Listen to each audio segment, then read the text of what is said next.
বাচ্চাদেরকে যে স্কিলটি শেখানো হচ্ছে সেটা হচ্ছে যে ছোট ছোট খেলনাগুলিকে গুছিয়ে রাখা। দেখা যাচ্ছে যে বাচ্চারা খেলাধুলা করবার পর কিন্তু একদম এলোমেলো করে রাখে ঘরটি, এবং বাচ্চার জন্য যে খেলনাগুলো আপনি দিয়েছেন সেই খেলনাগুলোকে কিন্তু সারা ঘরময় ছড়িয়ে রাখে, যার জন্য যখন আপনি দেখবেন যে আপনার বাচ্চা খেলনাগুলি ছড়িয়ে রেখেছে, তখন বাচ্চাকে আপনি ডাস্টপ্যান অথবা এই যে বেলচা যেগুলো আছে, সুন্দর একটি পরিষ্কার বেলচা দিয়ে আপনি প্রথম দিকে আপনার বাচ্চাকে দেখিয়ে দিতে পারেন সে কীভাবে খেলনাগুলোকে একসাথে করে গুছিয়ে রাখে।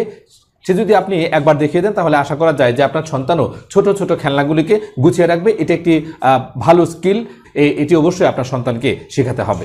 তৃতীয় যে বিষয়টি শেখাবেন আপনার সন্তানকে সেটা হচ্ছে যে গ্লু ব্যবহার, সতর্কতার সাথে গ্লু ব্যবহার। আপনার সন্তান, আমার সন্তান কিন্তু অনেক সময় আর্ট অ্যান্ড ক্রাফটসের যে কাজগুলো আছে, অনেক ধরনের কাজ কিন্তু তারা করে থাকে। যখন আর্ট করতে যাবে তখন দেখা যাচ্ছে যে আপনার সন্তান গ্লুটা ব্যবহার করার ক্ষেত্রে যখন ব্যবহার করবে তখন কিন্তু তার হাতে লেগে যেতে পারে, তার শরীরে কিন্তু লেগে